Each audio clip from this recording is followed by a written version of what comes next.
Hello guys, কি অবস্থা সবার? কেমন আছেন সবাই? তো গাইস, আজকে আমি আপনাদের জন্য নিয়ে আসলাম আবারও একটি অ্যানিমে এক্সপ্লেনেশন ভিডিও। তো গাইস, আমি আপনাদের জন্য অ্যানিমে এক্সপ্লেন করি যেন আপনারা অ্যানিমেটাকে সহজে বুঝতে পারেন এবং এর যে থিম, এর যে স্টোরি, সেই সম্বন্ধে আপনারা একটা ভালো ধারণা পান। বাট অ্যানিমের সব সিন স্টোরি টেলিং এর মাধ্যমে বোঝানো সম্ভব নয়। তো গাইস, আপনাদের কাছে আমার রিকমেন্ড রইল যে আপনারা এই এক্সপ্লেনেশনটা দেখার পরও অবশ্যই এই অ্যানিমেটা একবার দেখবেন, তাহলে আপনারা এই অ্যানিমেটা বুঝতেও পারবেন এবং দেখেও ভালো লাগবে। আর কথা না বাড়িয়ে আমরা মেইন টপিকে ফিরে আসি।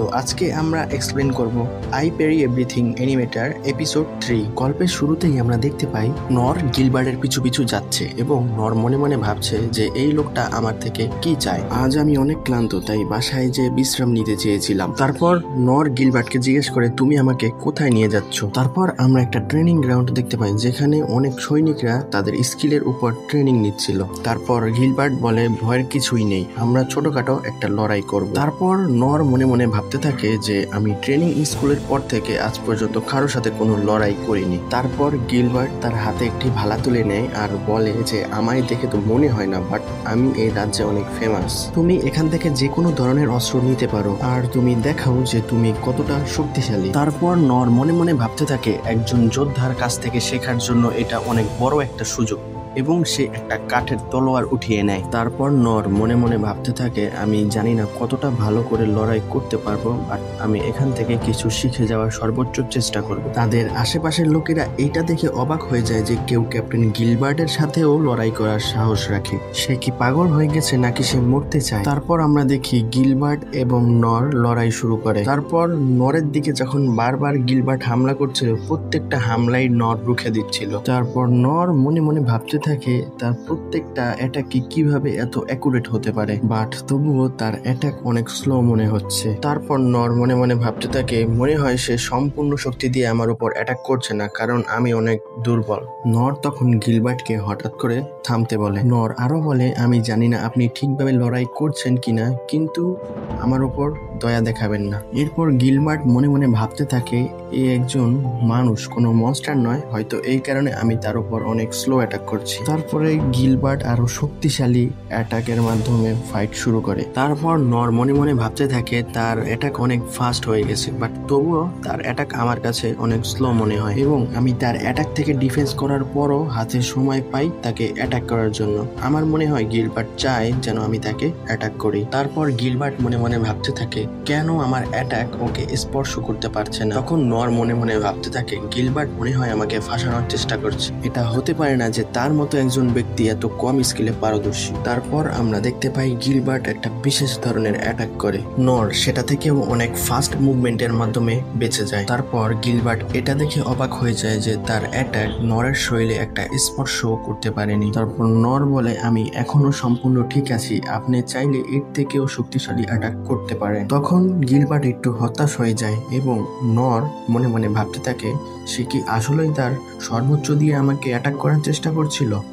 আমি কি তাহলে ভুল ভেবেছি? মনে হয় আমি এত বছর ট্রেনিং করার কারণে অনেক শক্তিশালী হয়ে গেছি। তারপর আমরা দেখতে পাই গিলবার্ট একটা ভয়ঙ্কর ফ্লাশ অ্যাটাক করে এবং যেটা নরের দিকে বিদ্যুতের গতিতে ছুটছিল। অ্যাটাকটা শেষ হওয়ার পর আমরা দেখতে পাই নর ওই অ্যাটাকের স্থানে ছিল না এবং গিলবার্ট তার পাশে মাথা ঘুরিয়ে দেখে যে নর তার পাশে দাঁড়িয়ে আছে। তখন নর একটু ঘাবড়ানো কণ্ঠে বলে যে এখন লড়াই থামান, আমি হার মেনে নিলাম। তারপর নর ওই স্থান ত্যাগ করে। তখন ট্রেনিং গ্রাউন্ডে থাকা আশেপাশে লোক বলতে থাকে বিশ্বাস করা মুশকিল যে কেউ ক্যাপ্টেনের ড্র্যাগ রেপ থেকে বাঁচতে পারে, আর এই হামলা 100 বছরে একবার দেখা যায়। ওইটা ক্যাপ্টেনের ট্রেনিং করার ভালা ছিল, যদি ওইটা আসল ভালা হতো তাহলে এতক্ষণে তার ধর আলাদা হয়ে যেত। তার আশেপাশের লোকদের এ সকল কথা শুনে গিলবার্ট তখন নিজের উপর গিল্টি ফিল করে। তখন আমরা দেখি গিলবার্টের কিছু ব্যাক স্টোরি দেখানো হয়, আর গিলবার্ট অনেক ছোট থেকেই ভালার উপর বিশেষভাবে পারদর্শী। সে লড়াইতে কখনোই হারেনি সে তার জীবনে অনেক হতাশ হয়ে গেছে,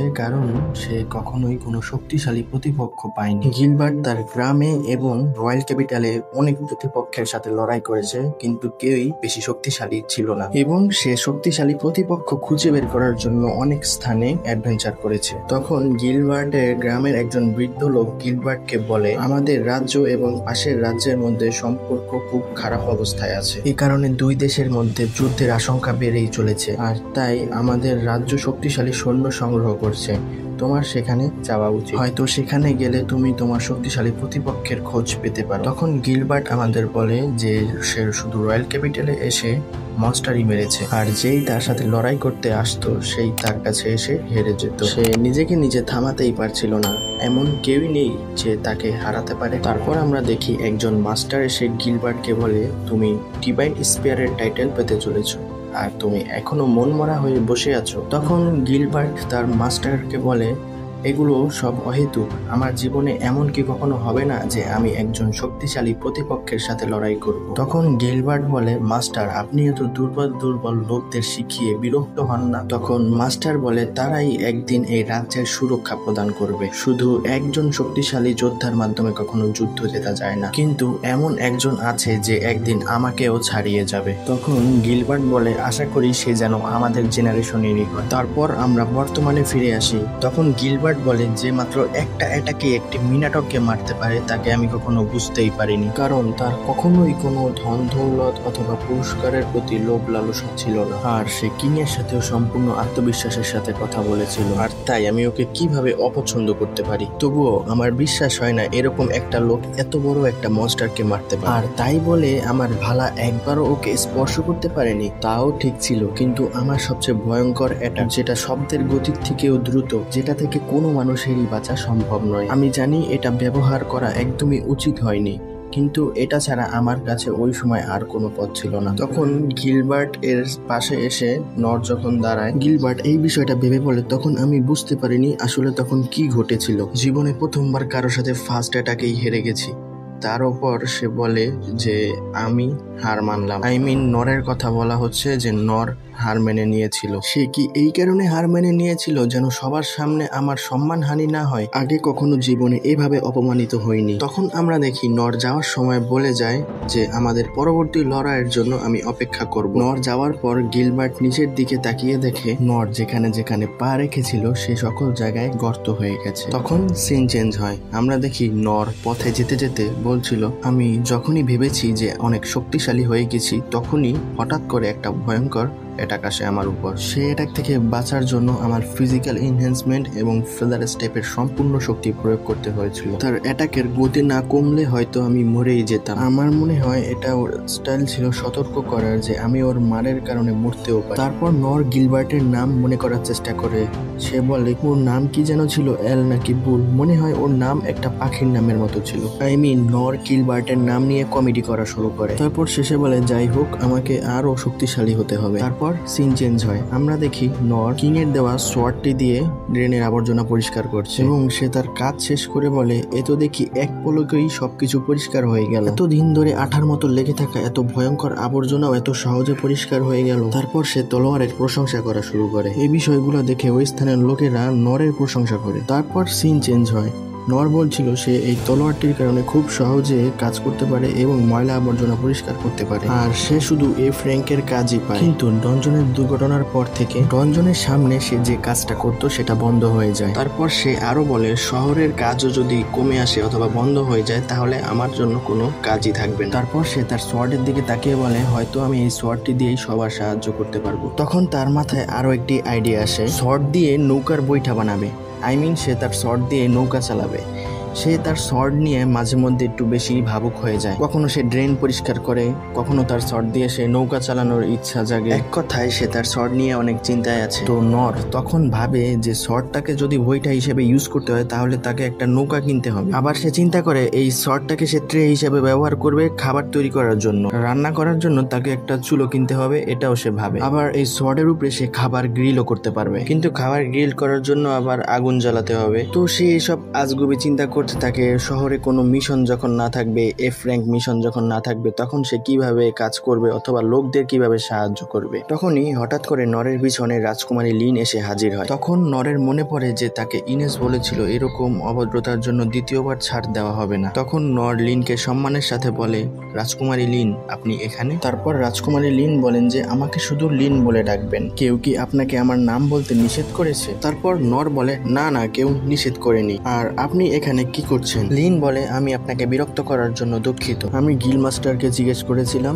তারপর গিল মাস্টার বলেছে যে আপনি এখানেই আছেন। আশা করি আমার জন্য আপনার কোনো অসুবিধা হয়নি। আমি আপনার কাছে একটা রিকোয়েস্ট নিয়ে এসেছি, আমি আপনার অ্যাসিস্ট্যান্ট হতে চাই আর সবসময় আমি আপনার সাথেই থাকবো এবং আপনার সব কাজে আমি আপনাকে সাহায্য করব। এভাবে আমি আপনার কাছ থেকে অনেক কিছু শিখতে পারবো আর এভাবে আমি আপনার স্টুডেন্ট হয়ে আপনার কাছ থেকে অনেক কিছু শিখতে চাই আর এখন থেকে আমি সবসময় আপনার সাথে থাকতে চাই আর আমি আপনাকে কথা দিচ্ছি যে আমি আপনাকে কখনোই বিরক্ত করব না। তো আপনি কি আমাকে আপনার এ কথা বলতে না বলতেই নর বলে কখনোই না। তখন লিন এ কথা শুনে বলে আমি কি ওই দিন আপনার অতিথি আপ্যায়নে কোনো ভুল করেছিলাম নাকি আপনি মনে করেন আমি আপনার অ্যাসিস্ট্যান্ট হওয়ার যোগ্যই না? তখন লিন বলে আমি আপনাকে একজন যোগ্য অ্যাসিস্ট্যান্ট হয়েই দেখাবো, শুধু আপনি আমাকে আপনার সাথে থাকার একটা সুযোগ দিন। আমি দেখতে অনেক ছোট হলেও ট্রেনিং এর সময় আপনি দেখতে পারবেন যে আমি অনেক শক্তিশালী। তখন নর বলে তুমি যা ভাবছো তা আসলে নয়, আমি আসলে কোনো ভালো স্কিলই জানি না যেটা আমি আপনাকে শিখাতে পারবো আর আপনার সাহায্য করা বা না করায় আমার কিছু যায় আসে না, আমি আমার নিজের খেয়াল নিজেই রাখতে পারি। আপনি যদি আমাকে আপনার সাথে রাখেন তার বদলে আমি আপনাকে এ কথা লিন বলতে না বলতে নর বলে আমার কিছুই চাই। তারপর লিন বলে আপনি চাইলে আমি আপনার ছোট ছোট কাজও করে দিতে পারি। নর বলে কোনো দরকার নেই। তারপর লিন একটু হতাশ হয়ে জিদ ধরে বসে। তারপর লিন বলে আমি ওয়াদা করছি আমি আপনার অনেক কাজে আসবো। তারপর লিন বলে যে দাঁড়ান আমি আপনাকে একটা স্যাম্পল দেখাই। তারপর লিন আইস ম্যাজিক করে আইস দিয়ে মোটা শুয়ের মতো কিছু ছুটতে থাকে, এগুলা দেখতে অনেকটা বুলেট টাইপের, পরে আবার সেগুলোকে ফায়ার ম্যাজিকের মাধ্যমে ভ্যানিশ করে দেয়। তখন লিন বলে আমার সবগুলো ম্যাজিকের মধ্যে হেলস্পিয়ার ফায়ার ম্যাজিক সবচেয়ে শক্তিশালী একটা ম্যাজিক। তারপর সে আর একটা ম্যাজিক দেখায় যার নাম মিস্ট ব্লেড। এই ম্যাজিকের মাধ্যমে সে তার কোমর থেকে ছুরি বের করার সাথে সাথে তার পিছনের একটা গাছ কেটে 2 ভাগ হয়ে যায়। তখন লিন বলে এই অ্যাটাকটা থিপ ব্রাঞ্চের হিডেন আর্টের একটা অ্যাটাক। তারপর সে একটা ইলেকট্রিক সোয়ার্ড অ্যাটাক দেখায়, সে নরের দিকে এমন একটা অ্যাটাক ছুড়ে মারে যেটা নরের পিছনে থাকা সব গাছকে কেটে ফেলে, কিন্তু নরের কিছুই হয় না। তারপর লিন আরো একটা ম্যাজিক দেখাতে যায়, তখনই নর এসব দেখে হা হয়ে তাকিয়ে থাকে এবং সে বলে থামুন, আর দেখাতে হবে না। তখন নর মনে মনে ভাবতে থাকে লিনের মনে হয় আমার বিষয়ে কোনো ভুল ধারণা হয়েছে যে আমি অনেক গুরুত্বপূর্ণ এবং শক্তিশালী একজন ব্যক্তি, যার কারণে সে আমার কাছ থেকে শিখতে চায়। লিন এইমাত্র যা দেখিয়েছে তা থেকে বোঝা যাচ্ছে যে সে অনেক ট্যালেন্টেড আর আমি তার সামনে কিছুই না। তারপর নর লিনকে বলে যে আমার কাছে আসলেই আপনাকে শেখানোর মতো কিছুই নেই। লিন তখন তাকে অনেক অনুরোধ করে এবং সে বলে তাকে এর আগে আরো 6 জন মাস্টার শিখার সুযোগ করে দিয়েছে, তো সে তার কাছেও শিখার একটা সুযোগ চায়। তখন লিন আরো বলে আমি জানি আমি আপনার মতো অতটাও শক্তিশালী নই, কিন্তু তবুও আমি আপনার কাছ থেকে কিছু শিখতে চাই। তারপর নূর বলে আপনি একটু আগে আপনার অনেক ভালো ভালো স্কিল আমাকে প্রদর্শন করেছেন, তো আমিও আপনাকে একটা স্কিল দেখাতে চাই। তারপর নূর রাজকুমারী লিনকে টাইনি ফ্লেমের স্কিল দেখায়, সেটা দেখার সাথে সাথেই রাজকুমারী লিন অনেক অবাক হয়ে যায়। তারপর লিন সেখান থেকে চলে আসে। তারপর সিন চেঞ্জ হয়, আমরা দেখি লিন ভাবছে সে একদমই ট্যালেন্টেড নয়। এই কথাটা রয়্যাল ক্যাপিটালের সব ট্রেনিং স্কুলের ইনস্ট্রাক্টরসরা বলেছে। আমরা সবাই ভাবতাম তাদের কাছ থেকে একটা স্কিল শেখা মানে আমাদের একটা স্বপ্ন পূরণ করা, আসলে বাস্তবতা কল্পনা থেকে সম্পূর্ণ ভিন্ন ছিল। কে ভেবেছিল একটা 12 বছরের ছোট্ট ছেলে হার না মেনে সকল বাধা পেরিয়ে আসবে। অনেক বড় বড় যোদ্ধারাও 3 দিনের মধ্যেই ওই স্কুল ত্যাগ করে দিয়েছিল, কিন্তু সে টানা 3 মাস ওই স্কুলে পরিশ্রম করে। এই বিষয়টা আমারও প্রথমে বিশ্বাস হয়নি, কিন্তু আমি যখন প্রথমবার তাকে দেখেছি আমায় ওকেন সেন্সে বলেছিল সে তার হাতে একদিন টাইনি ফ্লেম নিয়ে বলে এই যে দেখো এইটাকে বলে টাইনি ফ্লেম।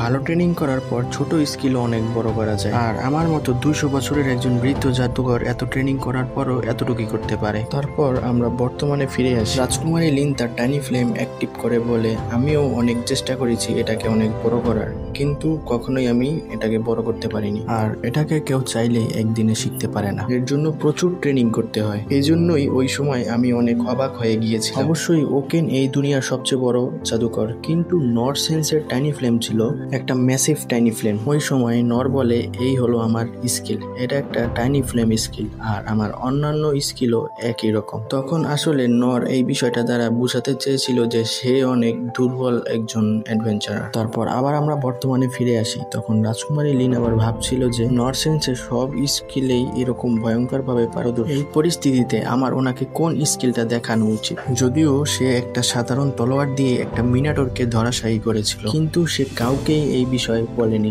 বরং সে নীরবে সবার সহযোগিতা করে গেছে। এর মানে হলো সে অনেক শক্তিশালী হওয়ার সাথে সাথে সে অনেক ভালো মানুষও বটে, আর সে সবসময় একাই থাকে এবং কাউকে ভয়ও পায় না। একদিন এই রাজ্যের ভার আমার এবং আমার ভাইয়ের উপর আসে, যার উপরই রাজ্যের ভার আসুক না কেন তাকে শক্তিশালী হতে হবে, এটাই ক্লেস ফ্যামিলির নিয়ম। আর এজন্যই আমার নর্থ সেন্সের কাছ থেকে অনেক কিছু শেখার আছে। তারপর সিন চেঞ্জ হয়, রাজকুমারী লিন নরের কাছে ফিরে আসে। সে নরকে বলে যতক্ষণ পর্যন্ত আপনি আমাকে কোনো কিছু না শিখাবেন ততক্ষণ পর্যন্ত আমি আপনার পিছু ছাড়বো না, আর আমি আপনার পথেই অনুসরণ করব। আমাদের পরিবারের যেই লোকটির এতদিন প্রয়োজন ছিল সেই লোকটি এখন আমার সামনে দাঁড়িয়ে আছে। তখন নর মনে মনে ভাবতে থাকে এগুলো আমার সাথে কি হচ্ছে, আর এভাবেই এই এপিসোডটির সমাপ্তি হয়। তো গাইস, আজ এ পর্যন্তই। ভিডিওটি কেমন লেগেছে অবশ্যই জানাবেন। ভিডিওটি ভালো লাগলে চ্যানেলটি সাবস্ক্রাইব করবেন, ভিডিওটিতে একটি লাইক দিবেন এবং অবশ্যই একটি কমেন্ট করবেন। ভালো থাকবেন, সুস্থ থাকবেন। Bye bye.